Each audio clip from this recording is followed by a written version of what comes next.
Dans ce 12-13 sur la RTGA World, dont voici les principaux titres. Le représentant spécial du secrétaire général de l'Organisation des Nations Unies en République démocratique du Congo a décoré vendredi les contingents ghanéens arrivés fin mandat à la MONUSCO. Ces casques bleus ont reçu des médailles pour les beaux et loyaux services rendus à la nation pour la pacification de la République démocratique du Congo.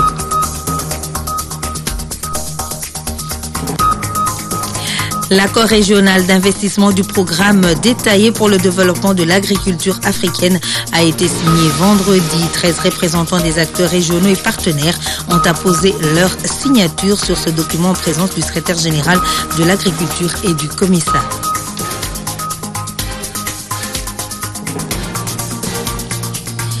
La 23e journée mondiale du diabète a été célébrée vendredi sous le thème « Une vie saine et le diabète », une occasion pour faire le point sur cette maladie et encourager les Congolais au dépistage volontaire.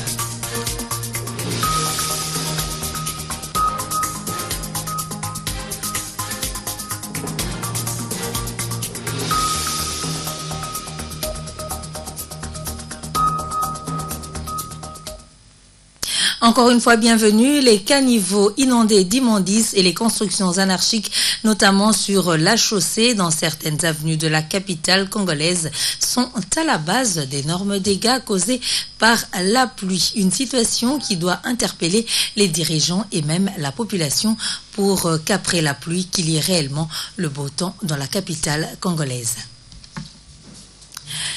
Oui, nous allons y revenir dans notre édition. Parlons à présent, c'est en principe que ce samedi 15 novembre que les autorités compétentes doivent déclarer la fin ou l'éradication de l'épidémie d'Ebola qui a frappé Djera dans la province de l'Équateur en République démocratique du Congo. Cette épidémie a fait plusieurs victimes à l'Équateur et a été contenue à Djera.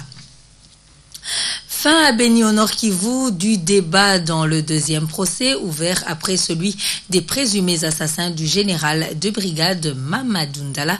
Le général Moukoutou, mystère public, dans ce procès a présenté son réquisitoire dans lequel il a démontré comment le colonel Birocho est responsable d'un groupe armé qui ont endeuillé Beni et toute la République. La défense plaide l'acquittement de son client Birocho, Jonas Mbayahi, nous en parle dans cette correspondance. Le ministère public a requis la peine de mort, la destitution et le renvoi au sein des FARDC contre le colonel Birocho. La peine de mort également pour l'élément ADF Nalou, M. Richard, et 5 ans de prison pour celui qui l'a hébergé durant 2 jours, M. Katembo. Et le chef de Mayangos a vu le ministère public requérir pour lui son acquittement. Le général Moukoutou a réexpliqué les preuves à la cour et au public, l'éducation tirée dans ce procès public et les rôles du dit procès pour lui. Le ministère public s'est fait le devoir de faire comprendre à la population de Beni que parmi ceux qui la massacrent, il y a également des enfants de Beni. Que parmi ceux qui les massacrent, il y a des officiers des FARDC. Même si c'est votre frère, lorsque vous savez qu'il est avec les ADF Nalou, avertissez les autorités. Le ministère public dit également à la population de Beni, lorsque vous tombez sur un suspect, ne les tuez pas. Parce que si on avait tué Makambo Richard, aujourd'hui, nous n'aurions pas su quel est le rôle que le colonel Birocho avait joué dans ce qui s'est passé. Comme dans les procès Mamadou, et après la défense, le colonel Birocho, principal accusé, a eu la même chose à dire devant la cour. Je n'ai jamais planifié la mort de quelqu'un, je n'ai jamais été chef d'un groupe armé, je plaide non coupable. Pourtant, même après ce procès, le ministère public annonce d'autres poursuites. Le ministère public dit qu'il n'a pas fini avec Birocho. Nous avons dit que nous avons encore des questions par rapport à la mort de Jean Baouma. Au premier Birocho, par rapport à Hamza, par rapport à Abdoul. Donc nous allons poursuivre. La cour se prononce ce lundi et pour le procès Mamadou et pour le procès contre le dernier carnage dans la ville de Beni, au quartier Bel Air et dans les environs. Jonas Mbayahi, Beni, RTGA. La MONUSCO est là pour soutenir les autorités congolaises dans leurs efforts de pacification du pays. Ces propos sont de Martin Kobler, représentant spécial du secrétaire général de l'ONU en RDC. Il a dit lors de la cérémonie de remise des médailles aux casques bleus ghanéens et des autres nationalités à Kinshasa. Philemon Longonia et Baudry Mata nous en parlent.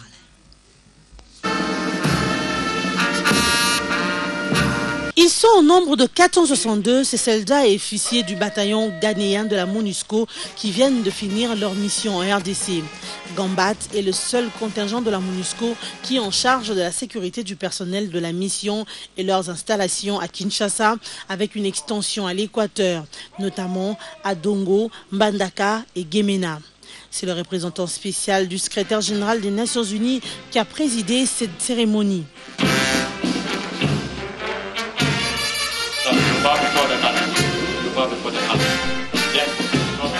Dans son allocution, Martin Kobler a loué le travail de ces hommes et femmes de Gambat. Ça veut dire de soutenir les FARDC, de soutenir les autorités congolaises, de soutenir le peuple congolais. Je voyage beaucoup dans le pays et tout le monde me dit « Nous voulons la paix et seulement la paix ». Et aussi, cette bataillon ici est maintenant en train de partir du pays. Notre rotation, d'autres soldats vont venir. Et je voudrais seulement que vous compreniez que c'est vraiment pour vous, les Congolaises, les Congolais, que nous sommes ici. Nous sommes ici pour vous soutenir en cohésion, en coopération avec les FRDC et les autorités congolaises. Plusieurs démonstrations ont été au rendez-vous. À l'unisson, des casques bleus ont lancé le slogan de Gambat.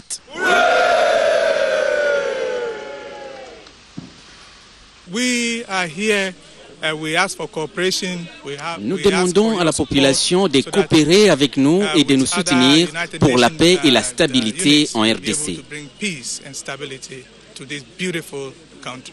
Des médailles ont été remises à ces casques bleus ghanéens, mais aussi des autres nationalités de la division ouest de la MONUSCO.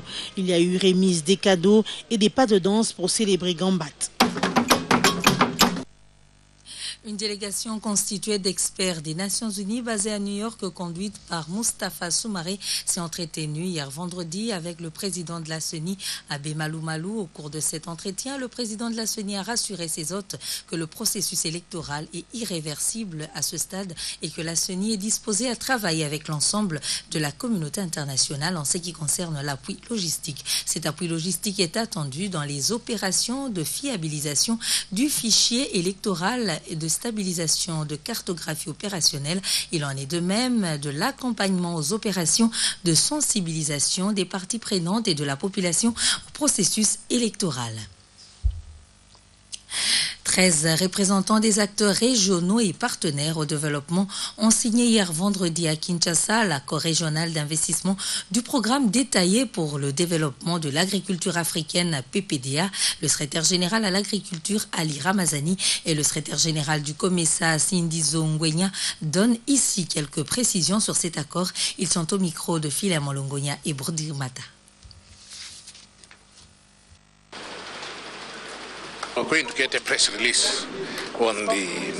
L'essentiel de cette cérémonie, c'est pour développer des mécanismes de financement de projets qui peuvent aller au-delà des frontières nationales.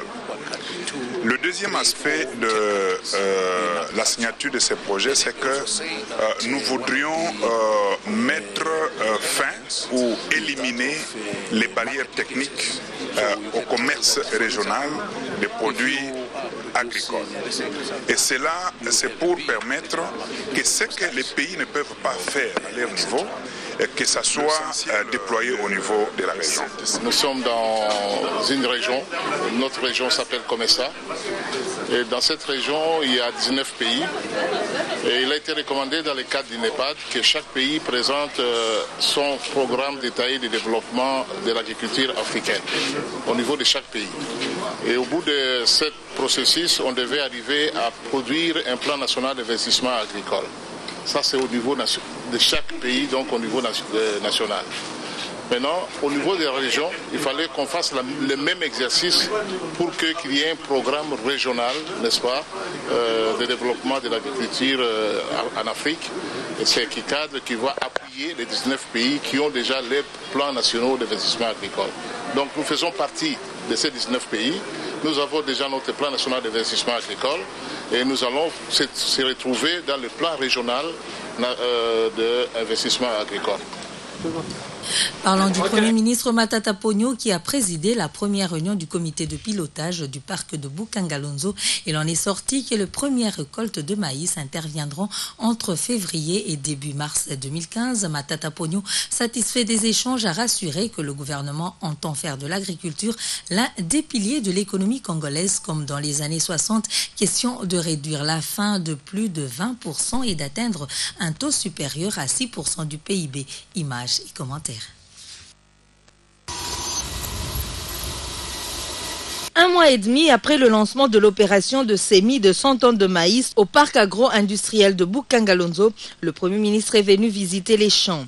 Accompagné de 7 membres du gouvernement, Matata Ponyo s'est dit satisfait du résultat, surtout que les premières récoltes de maïs devront intervenir entre fin février et début mars 2015. Une véritable révolution de l'agriculture, a affirmé le chef du gouvernement, qui a également présidé la première réunion du comité de pilotage du parc de Bukangalonzo. Résultat qui favorise le passage à l'autre phase de production dans le mois à venir, avec plusieurs millions de tonnes de légumes, de haricots, des tomates et autres. L'opération de semences a réussi, c'est tout ce que nous pouvons constater. Le comité de pilotage et avec tous les ministres sommes venus effectivement voir si la cérémonie des semis a réussi. Et nous allons maintenant procéder à l'évaluation de toutes les étapes. Parce qu'il n'y a pas que le maïs, il y a les légumes, il y a les poulaillers, il y a la viande de porc, tout ça. Il y a l'électricité, il y a l'industrialisation de la zone. Nous allons... Le comité de pilotage va essayer d'examiner toutes ces questions. Présent dans la délégation, Jean-Chrysostome Vahamouiti, ministre de l'Agriculture, a estimé que les premières récoltes de maïs projetées début 2015 vont offrir à la population une variété de produits alimentaires à des prix abordables. Les membres du comité de pilotage sont satisfaits du travail réalisé par notre partenaire Africom et donc toutes les dispositions sont prises pour que la production soit mise sur le marché au mois de février, de mars. Patrice Kitebi, ministre délégué auprès du Premier ministre chargé des Finances, a révélé que les produits vivriers issus du site de Bukangalonzo seront écoulés au marché de Kinshasa. Cette première activité sur le parc de Bukangalonzo se développe sur une superficie de 5000 hectares. En plus du Premier ministre, le comité de pilotage est composé des ministres de l'économie et commerce, du portefeuille, de l'agriculture, des affaires foncières, de l'industrie, de l'énergie, du ministre des Finances ainsi que du gouverneur de la province du Bandundu.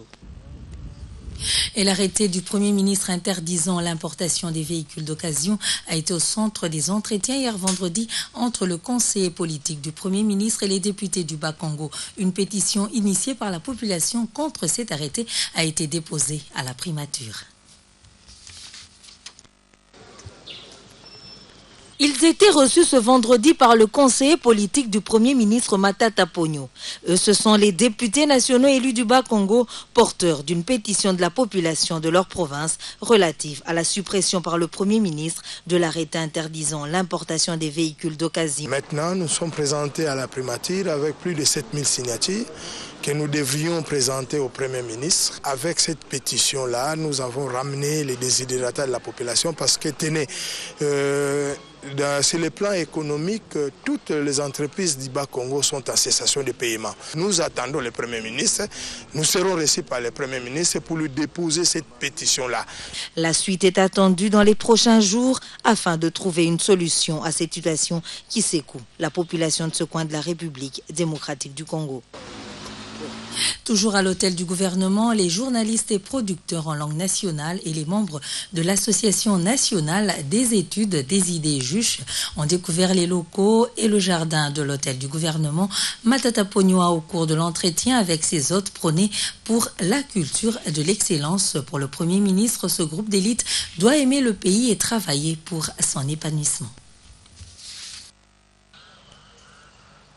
Les visiteurs de l'hôtel du gouvernement de ce vendredi, composés des journalistes et producteurs en langue nationale et des membres de l'Association nationale des études des idées de juges, ont démarré leur visite par le bureau du Premier ministre pour déboucher sur la salle galerie faisant office de la salle d'attente. Ils ont été édifiés sur le fonctionnement de ce complexe administratif. Au jardin des premiers ministres, ils ont échangé avec le chef du gouvernement et ont profité de l'occasion pour lui remettre des mémorandums. Nous sommes donc là pour rendre hommage au travail de fond amorcé par les gouvernements nationalistes depuis 2006 et plus particulièrement de vous féliciter son excellence, de vous féliciter pour la consolidation de toutes ces actions qui se poursuivent actuellement avec dextérité sous votre haute coordination. Les journalistes en langue nationale expriment le vœu d'être accrédités auprès de tous les ministères. C'est là dans le but de recueillir les informations à la source avant de les mettre à la disposition de la population. Notre métier part des collectes des informations, du traitement et de la diffusion de ces informations. Un travail dur qui mérite aussi vos encouragements. Le Premier ministre a appelé ses invités à la culture de l'excellence. Ces jardins, ces bâtiments, c'est pour aussi vous faciliter la tâche. Les journalistes à langue nationale qui veulent être accrédités dans le ministère, à la primature. Mais vous devez connaître l'histoire, non? Hein? C'est pas ça. Donc, la même chose pour toutes les structures, vous les techniciens, vous autres qui voulez préserver l'harmonie, la cohérence et tout ça. Bon, tout ça, ça doit être fondé sur l'histoire. Les hôtes de Matata Pognoa n'ont pas manqué de solliciter l'appui du gouvernement dans l'exercice de leurs activités respectives. Au Kassai oriental, on nous signale que plusieurs cadres de la fonction publique viennent d'être suspendus par le gouvernement provincial. Ce dernier reproche à beaucoup d'entre eux de mégestion. Les détails avec notre correspondant sur place, Jean-Hubert Bondo. Alphonse Ngoïka Sanji n'hésite pas à frapper les agents de l'État coupables de mégestion et de détournement des deniers publics. Le gouverneur du Kassai oriental vient de publier une dizaine d'arrêtés provinciaux de suspension des cadres. C'est le cas du chef de bureau des ressources de la division de la santé, François Cachemona, suspendu pour détournement de 110 000 $ américains. Par ailleurs, plusieurs chefs des secteurs sont également suspendus, soit pour mégestion des fonds de la rétrocession, soit pour mauvaise conduite et outrage à l'autorité établie. Il s'agit des chefs des secteurs Mulumba Muteboa de Chiamba en territoire de Ngandanjika, Kasongo Lutandula de Lubao, territoire de Kabinda, et Konda Luhondo de Nambelu Luhembe, territoire de Lodja, Ndala Katembwe de Ngandanjika. La liste n'est pas exhaustive. À noter que le chef de bureau minier de Lusambo, Djekao Djao Kasende, et le chef du 9e bureau de la division provinciale de la santé sont également suspendus pour mégestion. Jean-Hubert Bondo, Mbujima, RTGA. Le Centre national pour le développement populaire a réaffirmé son engagement à accompagner la jeunesse et la population congolaise qui croupit dans la misère à travers des divers programmes. Il a dit vendredi à l'issue de la clôture de l'atelier de renforcement des capacités et de planification 2015. Abdoul Soko. La mobilisation sociale de la société civile congolaise est en perte de vitesse. Ceci est marqué par une crise financière internationale. Face à cette difficulté, le Centre national pour le développement populaire a réaffirmé son engagement à accompagner la jeunesse et la population congolaise sans emploi et qui croupissent dans la misère à travers ses divers programmes. Pour le directeur général de cette structure, Dani Singoma, cet atelier interne de renforcement des capacités de planification 2015 va permettre à son centre de réaliser une rélecture de son plan stratégique et de définir une approche cohérente de son appropriation et de sa mise en œuvre à tous les niveaux. La société civile doit être unie, soudée, pour rendre service à la population. Aujourd'hui, beaucoup d'organisations s'auto-bureaucratisent et nous voulons que les organisations de la société civile soient des organisations de mobilisation, des organisations qui conduisent la population vers un bonheur, mais des organisations aussi qui amènent un dialogue constructif avec l'État pour que l'État prenne en compte les aspirations de la population et l'encourager à faire ce qui est bon pour la population. Et quand ça ne va pas, l'interpeller afin qu'elle puisse changer de politique et savoir qu'il ne peut pas y avoir une opposition entre la population et son gouvernement et que le gouvernement doit être toujours prêt à répondre aux aspirations de la population et non pas considérer la population comme ses ennemis. C'est ça notre message et nous pensons que nous allons continuer à œuvrer ainsi pour le bonheur de tous et pour un pays plus fort, plus beau et plus prospère. Il était aussi question de partager les stratégies de renforcement du rôle et de l'influence de son centre au sein de la communauté congolaise et internationale. Nous avons analysé le contexte international qui varie. Les organisations aujourd'hui sont en difficulté parce que beaucoup d'organisations vivent des subsides extérieurs. Mais comment le SENADEP peut faire face à cette crise internationale malgré que les moyens s'amenuisent, mais être toujours prêt à travailler pour mobiliser la population, mobiliser la communauté pour le changement social, pour un état de droit, pour la consolidation de la paix et de la cohésion nationale. Ces assises sur le renforcement des capacités de planification 2015 ont été clôturées le vendredi 14 novembre dans la soirée. La communauté internationale a commémoré vendredi la 23e journée du diabète. Pour ce 14 novembre, la journée a été placée sous le thème « Une vie saine et le diabète ». Cette célébration a été une occasion de faire le point sur cette maladie qui touche plus de 350 millions de personnes selon l'Organisation mondiale de la santé. À Kinshasa, à cette occasion, plusieurs personnes ont été attendues pour un dépistage volontaire dans les différents centres médicaux de la capitale congolaise. Aucun continent n'est épargné par le diabète. L'incidence du diabète augmente notamment avec l'urbanisation et le vieillissement de la population, en particulier dans les pays émergents. Le diabète est une maladie chronique qui survient lorsque l'organisme n'est pas capable d'utiliser efficacement l'insuline qu'il produit. Parmi les causes à l'origine de cette maladie, on cite la mauvaise et le déséquilibre alimentaire, c'est-à-dire la consommation exagérée des aliments sucrés. L'OMS estime de son côté que d'ici 2030, le diabète qui se caractérise par une augmentation du taux de sucre dans le sang sera la 7e cause de décès dans le monde, le considérant ainsi comme l'un des défis majeurs de santé et de développement du XXIe siècle. Le diabète n'est pas une maladie anodine sans traitement adapté. Il peut avoir de graves conséquences sur la santé. En République démocratique du Congo, le taux de prévalence du diabète varie entre 7 et 11% de la population adulte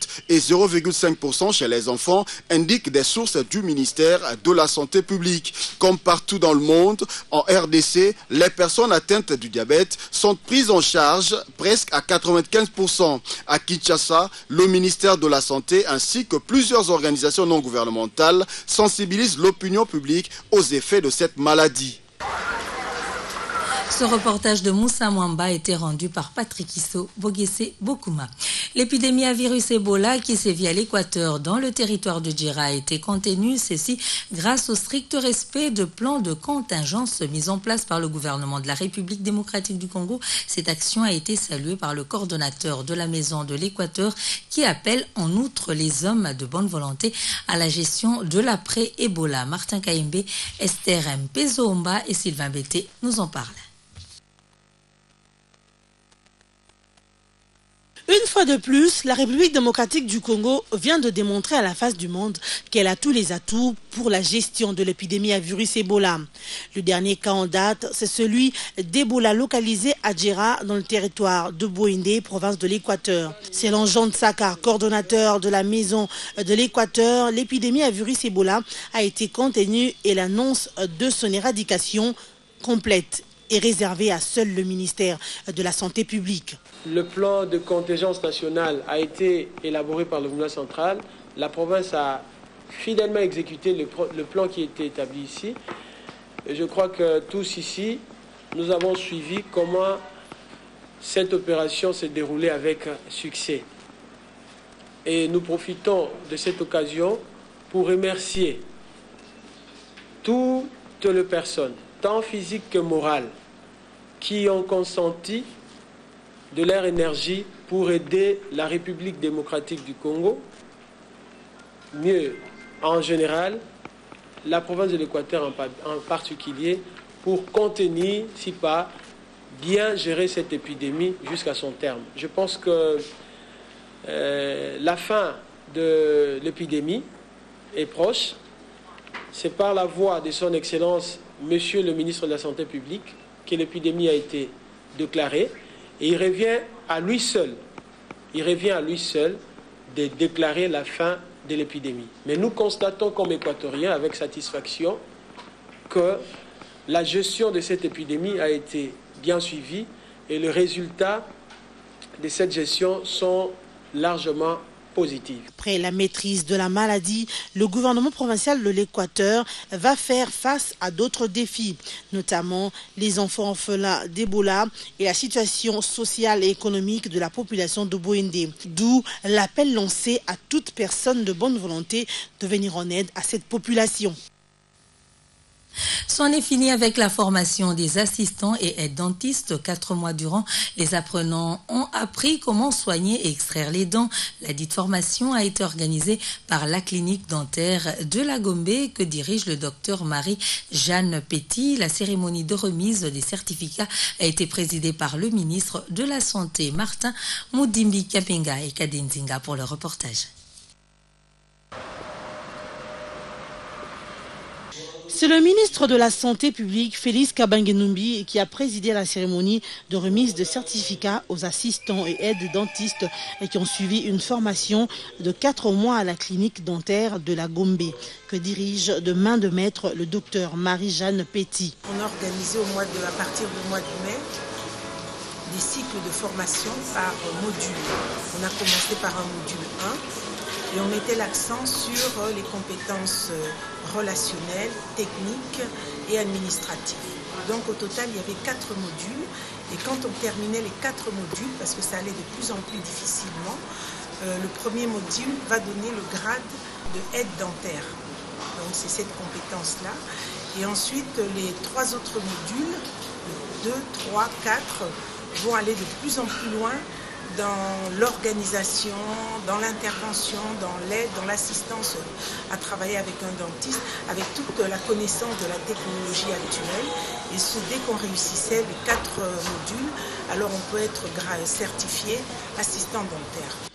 Dans son intervention, Félix Kabange-Numbi a remercié la manager de la clinique dentaire de la Gombe qui, selon le ministre, a suivi l'appel du chef de l'État allant dans le sens de la modernisation des soins de santé. Dans la foulée, le docteur Marie-Jeanne Petit a annoncé une vaste campagne dentaire de masse qui va à coup sûr aider beaucoup des Congolais à se faire soigner gratuitement. De leur côté, les heureux lauréats ont promis de mettre en pratique les différents enseignements suivis durant les 4 mois de formation.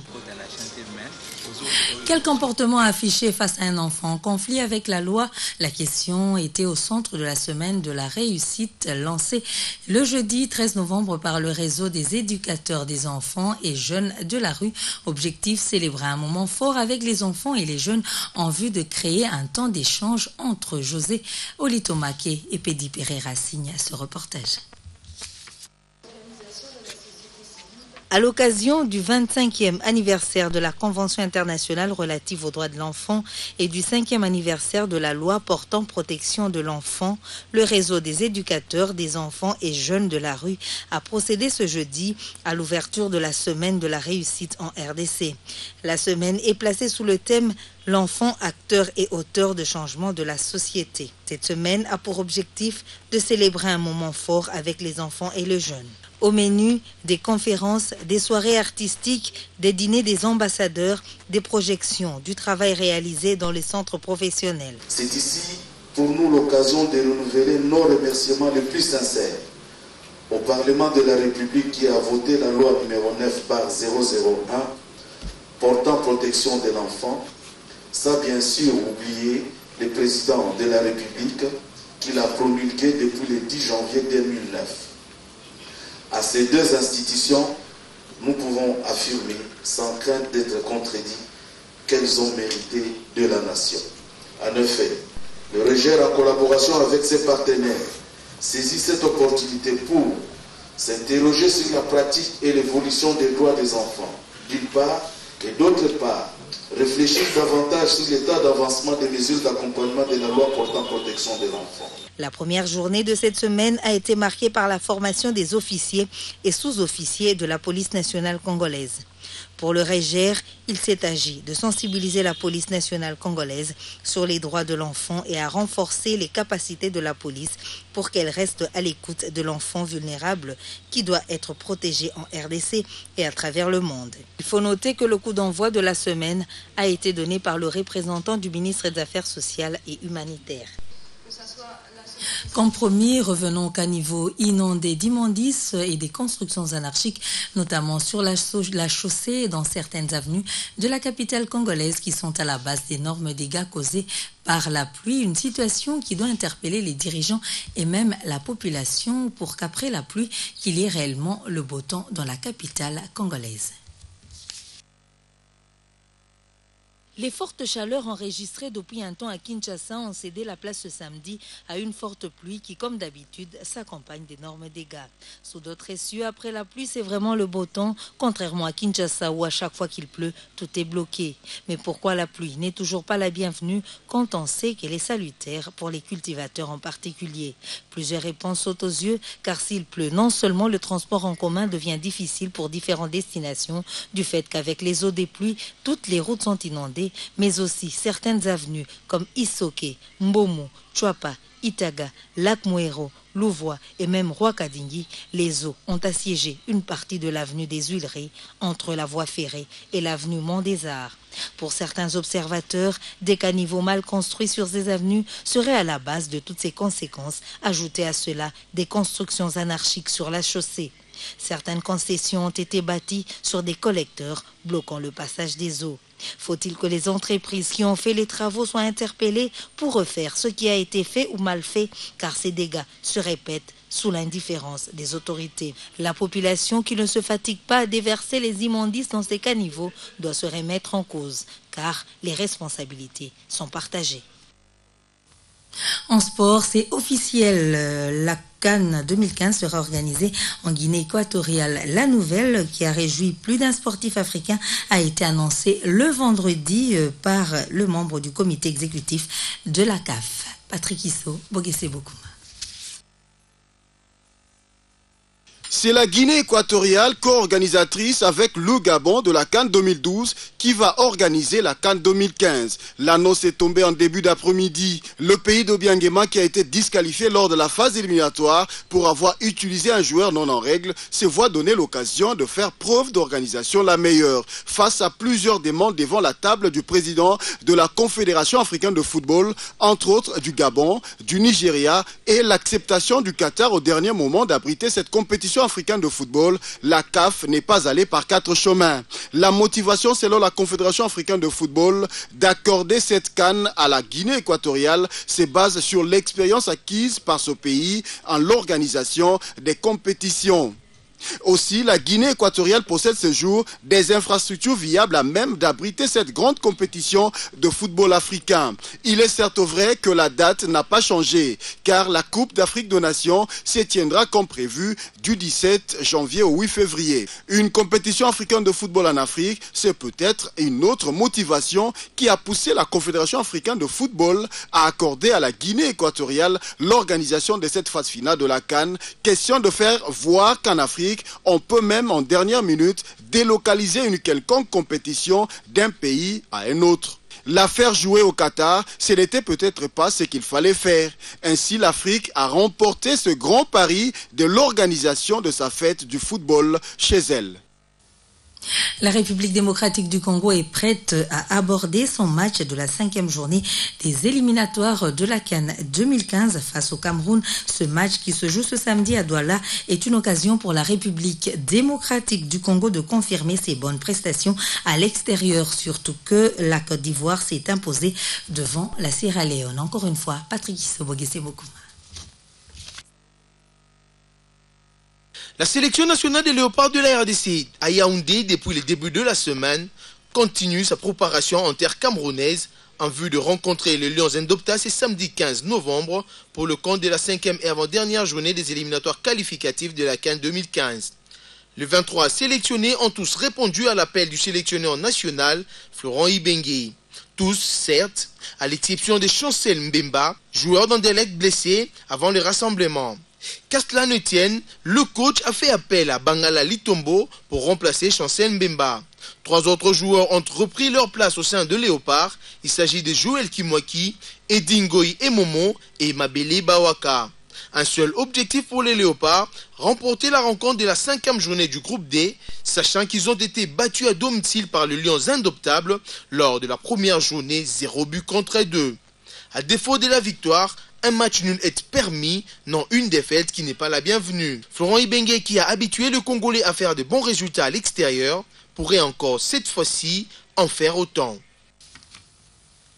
Vous venez de corriger qu'il s'agit là de la voix de Ben Goy. Voici les rappels des grands titres qui ont marqué cette édition d'information. Le représentant du secrétaire général de l'ONU en RDC a décoré vendredi les contingents ghanéens arrivés fin mandat à la MONUSCO. Ces casques bleus ont reçu des médailles pour les beaux et loyaux services rendus à la nation pour la pacification de la RDC.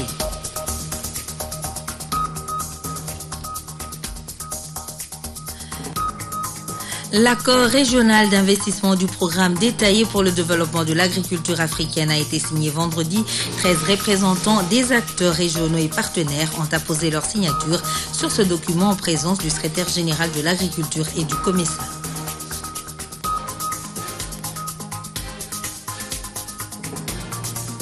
La 23e journée mondiale du diabète a été célébrée vendredi sous le thème « Une vie saine et le diabète », une occasion pour faire le point sur cette maladie et encourager les Congolais au dépistage volontaire. Merci de nous avoir suivis et bon tout de programme sur la RTGA World. Au revoir.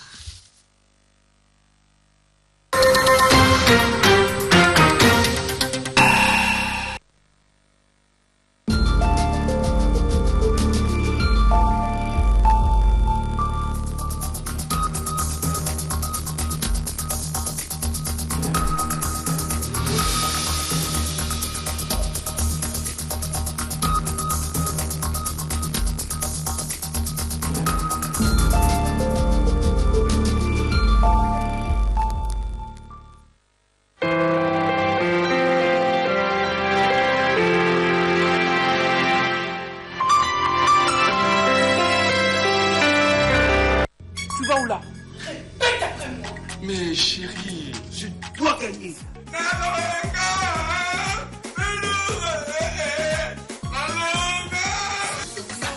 Tu dois gagner. Bienvenue à notre M-Pesa Quiz Show.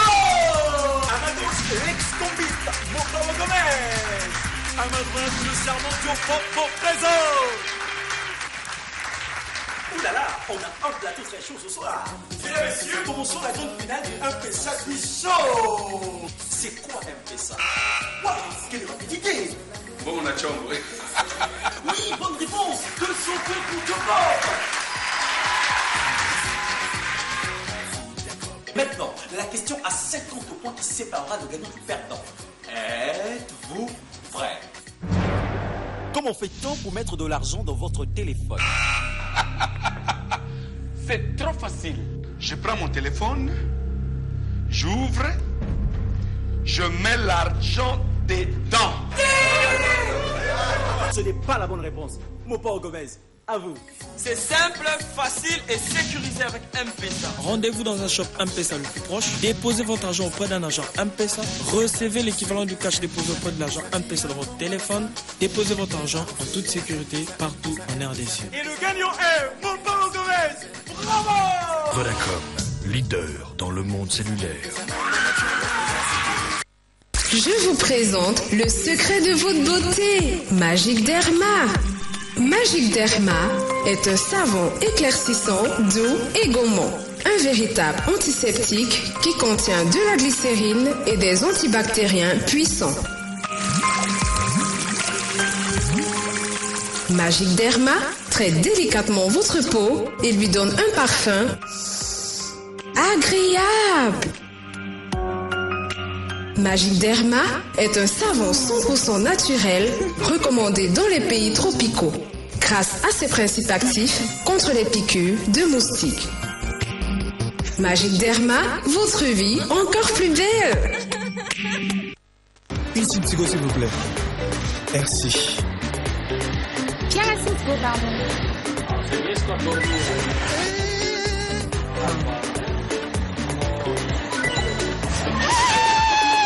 Mais pourquoi tout le monde achète la Simtigo? Qu'est-ce qui se passe? Yébé la cache, cousin, tu es hors jeu. Ah bon? Désormais, grâce à l'offre Yébé la cache de Tigo, achetez votre Simtigo, consommez des unités chaque semaine et gagnez de l'argent sur votre compte Tigo Cash. C'est très simple. Vous consommez 100 unités, vous gagnez 100 francs congolais sur votre compte Tigo Cash. Plus vous consommez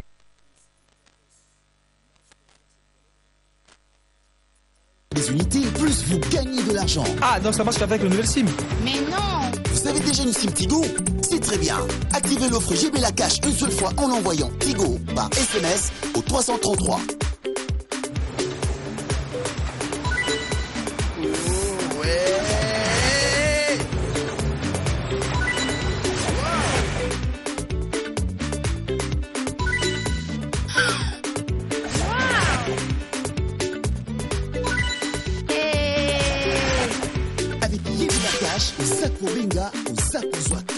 Pour utiliser l'argent gagné sur votre compte Tigo Cash, composez étoile 123